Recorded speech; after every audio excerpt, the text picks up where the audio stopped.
Just this, you guys know the drill by now. Gotta get the sweet coffee in. Promise that's not COVID. I hope. mm, Today's gonna be a good one. I'm looking forward to today's lesson. So, welcome to History by Phillips. I'm Mr. Phillips.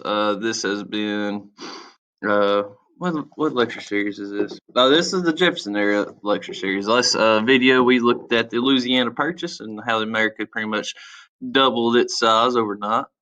Uh, Long story short, we ended up doing a deal with France. France ended up taking it from Spain, but realized they couldn't hold on to it because they lost Haiti because of Overture. Toussaint Louverture had led a slave rebellion in Haiti. They Saint Domingo at the time led a slave rebellion, overthrew the masters, the colonizers, and Napoleon lost his hopes of obtaining a Western empire over in America. So he sold all that land because he needed all that money for his war against Britain and Europe. So we sent some explorers out. Some notables that we talked about was Meriwether Lewis and William Clark. They was trying to find the fabled Northwest Passage. That doesn't exist. The reason why they're trying to find the Northwest Passage is because they thought they might be an all-water route through the Americas to the oceans. Because back then, the way you wanted to get through China is you typically sailed. You either had to go around the tip of South America, which hardly anybody did, or you went below the Horn of Africa or Cape of Africa, and you go over and stop by India, then you stop by China, and you make that trip again. Save a lot of time. They was hoping to find a passage through the middle of the country. Doesn't exist. But yeah, you had Zebulon Pike. He'd go to the Colorado and he'd head south toward the Mexico, Texas area, scouting that out, surveying it, just getting maps. Become familiarized, or not familiarized, but being exposed to all these different types of Native American tribes, their customs, the way they think, so on and so forth. But that'll bring us into today's lesson. Today's lesson is going to be a time of conflict. If you can't tell by the title, homies, go ahead and switch to my point. Still getting used to all of this. Anyway, got a time of conflict. There's two things we're going to focus on today. Pretty much the Americans on the water, how they're faring across the globe, as you can say. And there's going to be problems at home and abroad, mainly with Britain and France, and with some Native American issues as well. But first, let's get into uh, Americans on the high seas.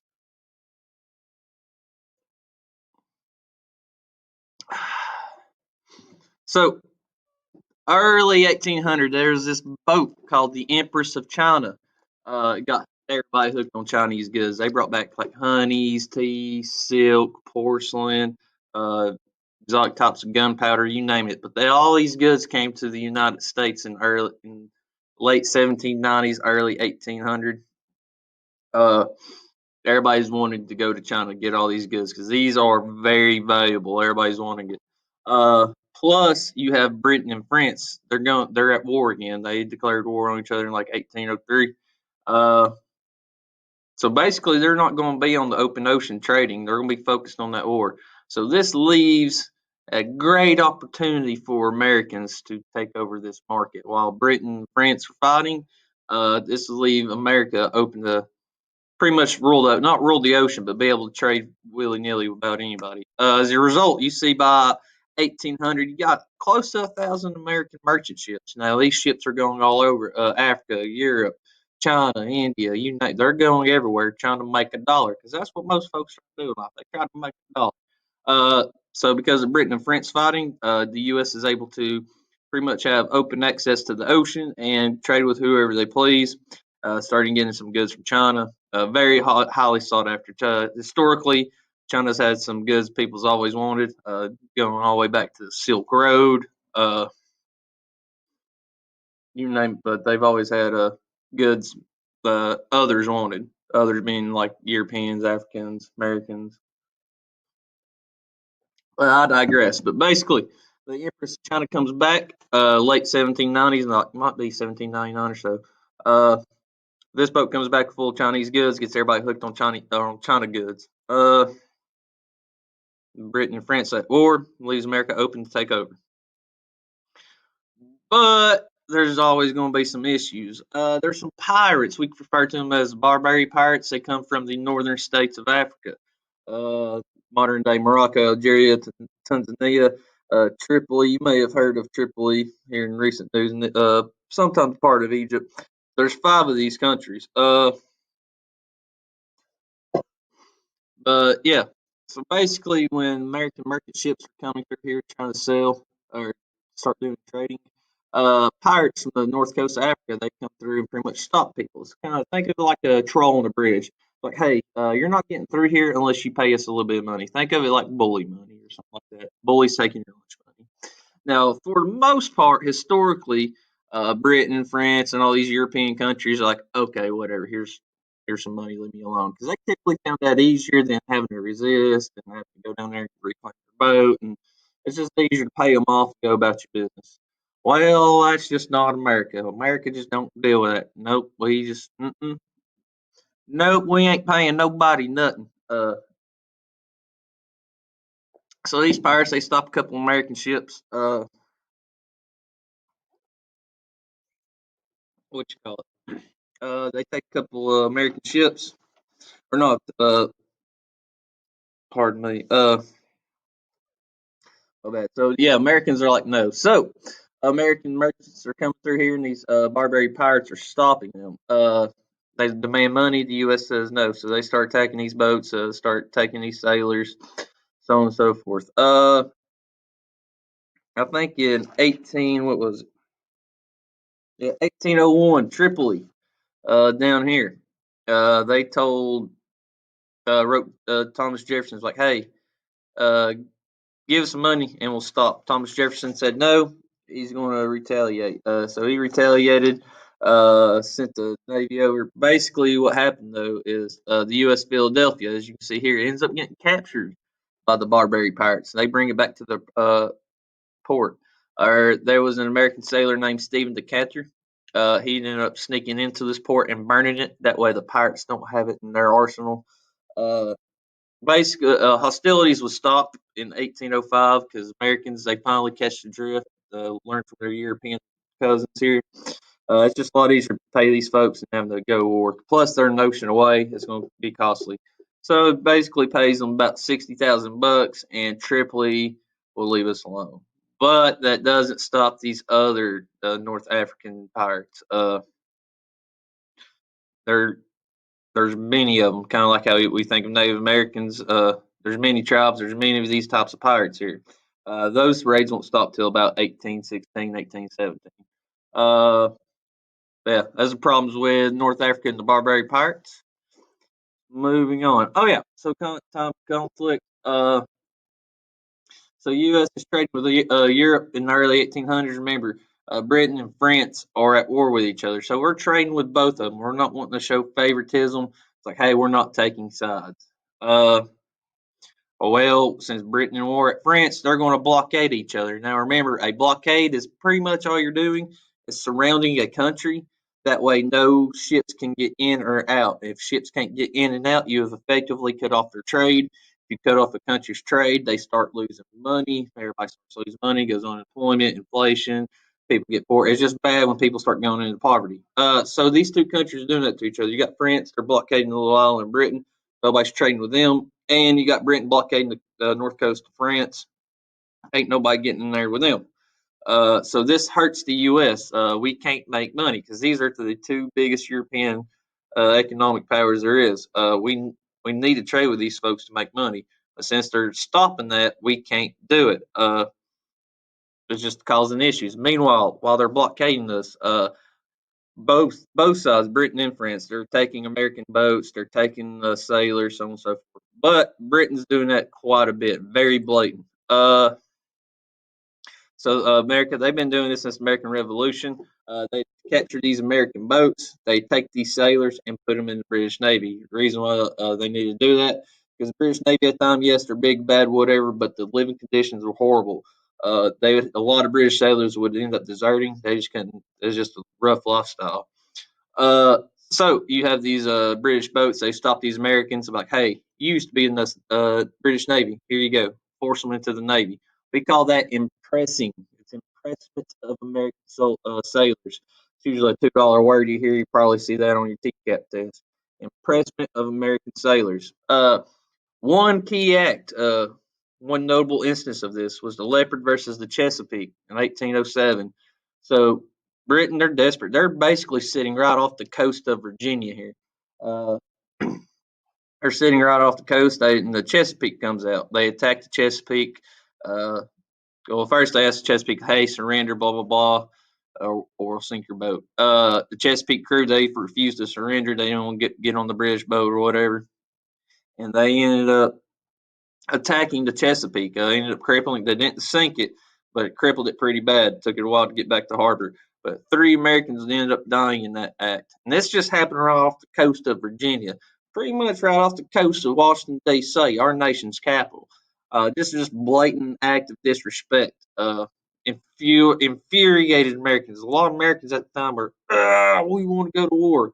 Thomas Jefferson, he's trying to hold back from war because war typically costs money. He knows the country does not have that at the time. We just fought the American Revolution. We're still trying to generate our own economy. So he's trying to avoid going to wars as long as possible. This would lead into the Embargo Act of 1807. Basically, what this says is we're not trading with anybody. We're not trading with France. We're not trading with Britain. None of it. We're going to cut everybody off. Uh, didn't have the effect that he really wanted because Britain and France, they was able to get their goods through other means, through other countries. Like Britain, for instance, they was able to get a lot of their cotton from Egypt instead of having to rely on the South. It's a little bit more expensive, but they still able to get their cotton that way, goods, so on and so forth. Meanwhile, the Americans, they cannot make money since the Embargo Act. If you can't trade, you can't make money. So you got the industry in the north, those factories and textiles, they're not making money. The farmers down in the south and west, nobody's going to be able to buy their crops because they can't get them out to sell. That's just bad all around for everybody.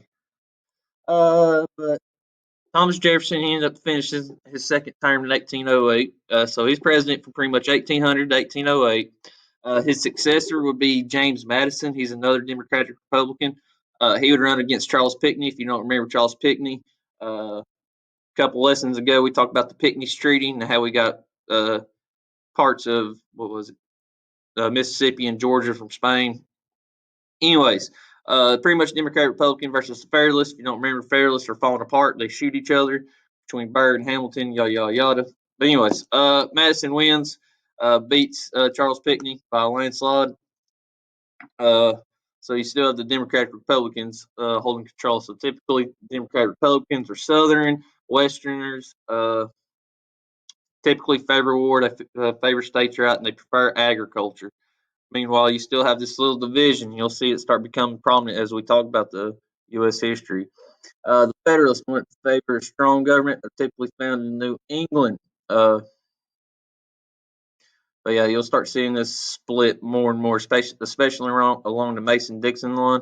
But we'll talk about that at a later date. But yeah, James Madison comes in and he inherits a mess. I mean, Thomas Jefferson did all right as president, especially after John Adams, but he's having to pretty much pick up where Jefferson left off.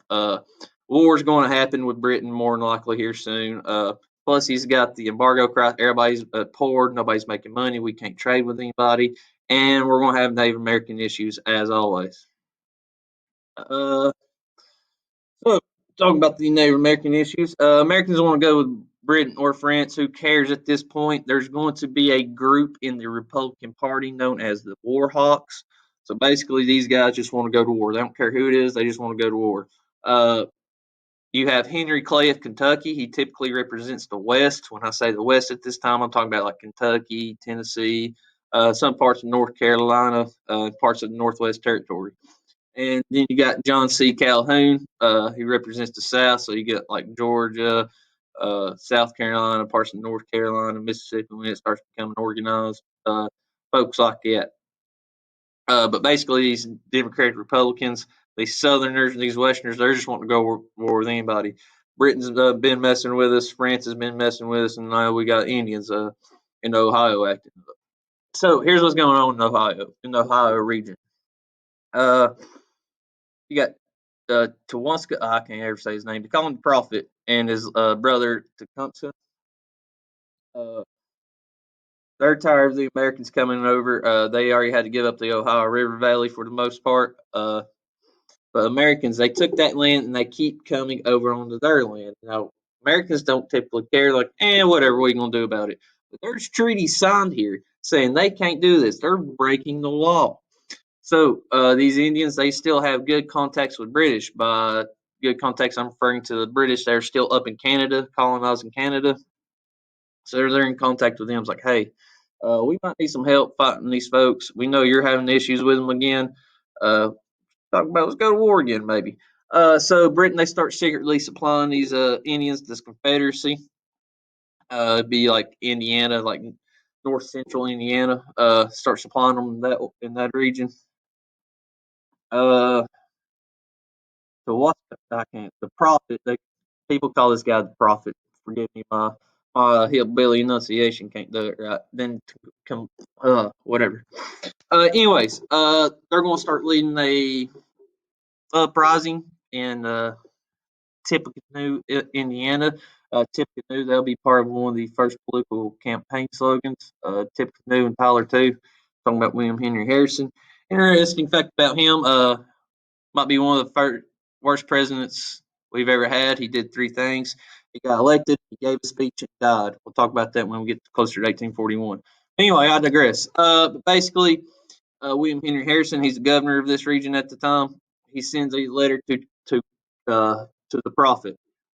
He's like, "Hey, what are you doing? Stop being mean." He replies back, "You're the ones violating these treaties. You're the ones killing the red man. You're the ones just you don't know when to stop. We're going to go to war with you." So this will lead to a battle in Tippecanoe. Uh, in Tippecanoe. Uh, this will happen while Tecumseh's gone. Uh, Destroys a lot of the Indian forces here in Ohio, but they'll make a comeback, especially with the War of 1812. That's what we'll be talking about tomorrow. War of 1812. We'll also be talking about the Star Spangled Banner, the history behind it. Beautiful poem once you look at it. Uh, but yeah, our White House gets burned down by a bunch of Canadians. I know everybody likes to make fun of Canadians. They burn our White House down. Next lesson. Uh, yeah, we'll be talking about the War of 1812 and see how James Madison handles that. But that's all I got for y'all today. I've been History by Phillips. I've been Mr. Phillips. Thank y'all for watching. Take care. Peace.